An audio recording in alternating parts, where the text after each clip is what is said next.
జిల్లా ఇరిగేషన్ ప్రాజెక్టులపై మంత్రి ఉత్తమ్ సమీక్షించారు. సీతమ్మ సాగర్ ప్రాజెక్టుకు సంబంధించిన సమస్యలపై చర్చించి ప్రణాళిక రూపొందించామన్నారు.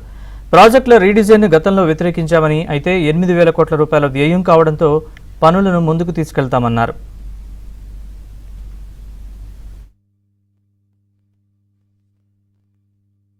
సాగర్ ప్రాజెక్టు మరి వాస్తవంగా గతంలో మేము ప్రతిపక్షంగా ఇందిరా సాగరు, రాజీవ్ సాగర్ ప్రాజెక్టులని రద్దు చేసి కాస్ట్ పెంచి ఈ ప్రాజెక్టులు ఈ విధంగా రీడిజైన్ చేసేటప్పుడు వ్యతిరేకించినాం.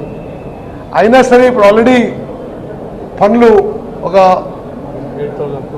8,000 కోట్లు ఖర్చు అయింది కాబట్టి ఈ పనులు ముందుకు తీసుకొని పూర్తి చేయడానికి మేము ముందుకు పోతున్నామని చెప్పి నేను మనవి చేస్తున్నా. సీతారామ ప్రాజెక్టు విషయంలో గోదావరి నదీ జలాలు ఉమ్మడి ఖమ్మం జిల్లాలో పారించడానికి ఏమేం చర్యలు తీసుకోవాలనో, ఏం ప్లాన్ ఆఫ్ యాక్షన్ చేయాలనో చర్చించడం జరిగింది. అదేవిధంగా ఏజెన్సీ ఏరియాల్లో ప్రత్యేక ఫోకస్ పెట్టి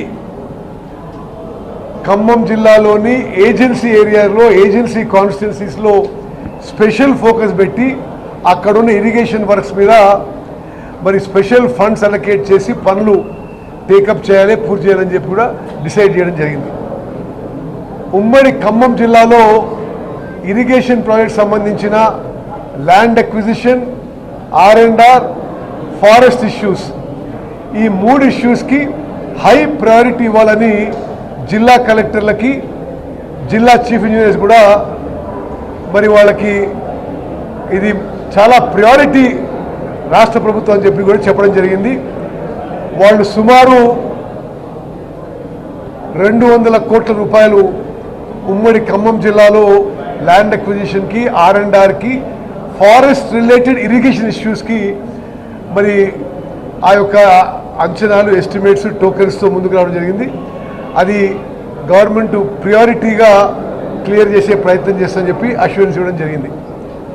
ఆల్ ఇన్ ఆల్ ఇరిగేషన్ మంత్రిగా నేను డిప్యూటీ సీఎం గారికి, రెవెన్యూ మంత్రి గారికి, అగ్రికల్చర్ మినిస్టర్ గారికి, ఎంపీ గారికి, ఎమ్మెల్యే గారికి, అధికారులందరికీ కూడా ధన్యవాదాలు తెలియజేస్తూ ఈ సమీక్ష సమావేశం అటెండ్ అయినందుకు. తప్పనిసరిగా ఉమ్మడి ఖమ్మం జిల్లాలో మరి ఇరిగేషన్ ప్రాజెక్ట్స్ వేగవంతంగా టేకప్ చేస్తాం. 15 డేస్లో మరి కొంతలో కొంత పురోగతి సాధించిన తర్వాత